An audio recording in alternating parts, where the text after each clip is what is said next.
Hi, so I'm Jo Bingham. Now this short video contains a number of tips and demonstrations using colour pencils to draw a cow, which I love doing. I love colour pencils. I really appreciate and enjoy the amount of depth and detail that you can get with them. So I really hope that you try a few of these techniques, and as ever, buy the best that you can afford. It's better to try, to buy a few single pencils in the colours that you like than just buy one of those big packs of cheaper pencils. And experiment with those colours and overlay and use a blender. So anyway, there will be more videos of this type coming with colour pencils, but this is just a taster, and I really hope that you enjoy it, and have a great week. Okay, bye. I'm going to do a little bit about colour pencils today. So I will be drawing on this Fabriano Bristol paper, which is wonderful for coloured pencils. So I'm going to have to just turn it around so that you can see what I'm going to be drawing. Okay, I've already started this one. So this is in colour pencil. Now Bristol paper is a very smooth paper.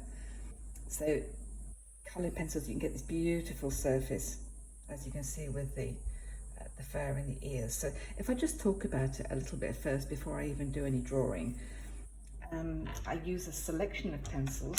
So when I want something, you can see that, let's just see if we can hone in a little bit on that top of the head. So you can see that it's quite fine, and that I do like to try and get, as many hairs as possible that you can see. So in order to do that, I need to use coloured pencils rather than watercolour pencils, because I find watercolour pencils have a softer texture. Great when you're colouring large areas, but not so good for getting really highly detailed surfaces. So I'm using a selection. So I've got Polychromos, we have Derwent Studio, which I love, another Derwent Studio. Just see if I've got any other brands that I'm using for this. It's another Polychromos. So these brands are quite hard, the leads are quite hard, but that is exactly what I'm looking for when I'm doing this type of a drawing. So as you will also notice, that all of their leads are sharp. So you can't, you do have to be constantly sharpening your pencils, because, to get these fine lines, you can't be using a blunt pencil. So there's a couple of different surfaces that we've got. Obviously, we've got as many different colours, even though it looks quite black. There's about 3 or 4 colours in there to try and get that impression that, that it's not just black. There's other colours, there's browns, there's umbers, other colours in there. So we overlay, so all of those colours are overlaid.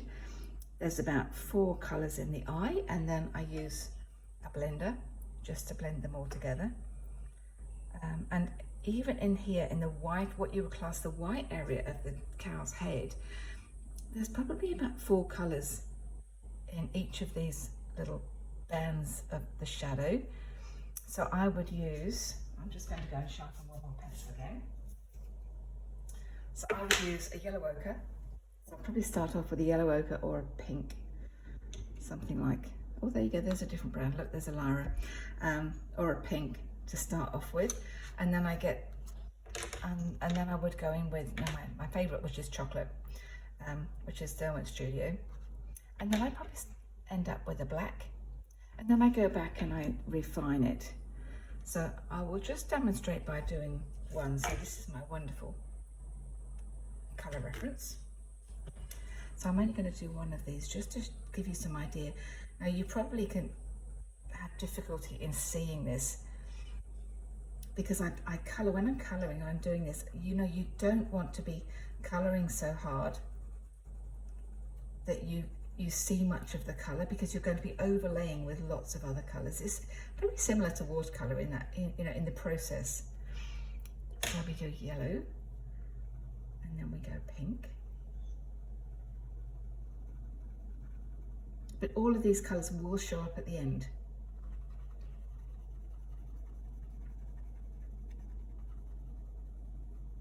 I'm beginning to see them now. And then we might go brown.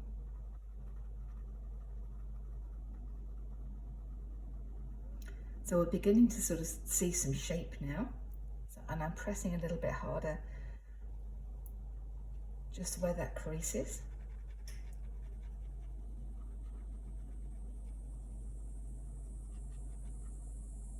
And then at the end, we've got some creases between the hairs. So we start putting a few of those in. And sometimes the hair might go in that direction instead.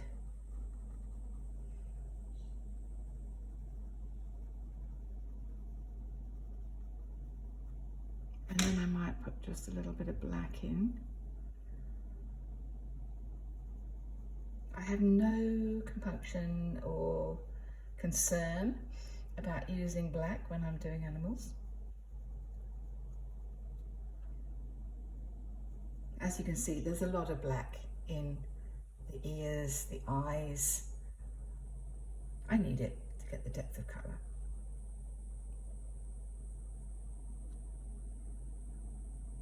What you're basically doing when you're doing this is you're painting in between the hairs and the creases.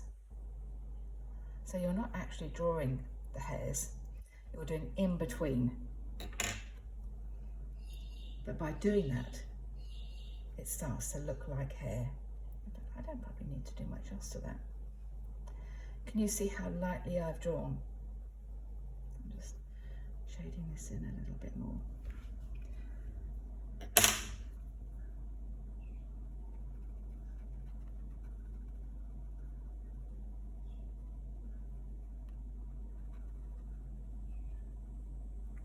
So when it comes to doing a black area and you've got white hairs over the top, this is always a bit of a challenge. I might go to a different black.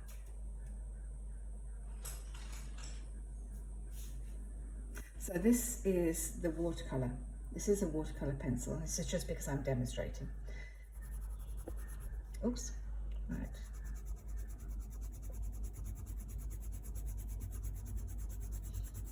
So if you colour in an area, and I'm going several times over it because I want my depth of colour to be complete, filled in. And then you go to your blender and you press hard. It's like, you know, it just evens it out and softens it, gets rid of the grain. So you sometimes have to press quite hard.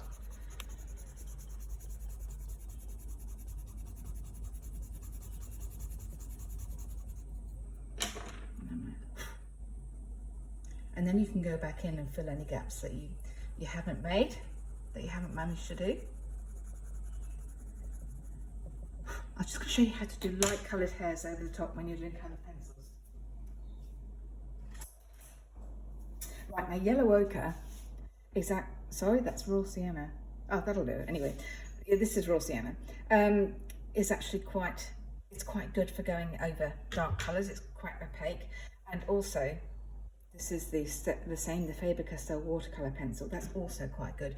Now you're not going to get, it's not going to go white, okay? Don't even think that you're going to get really strong whites.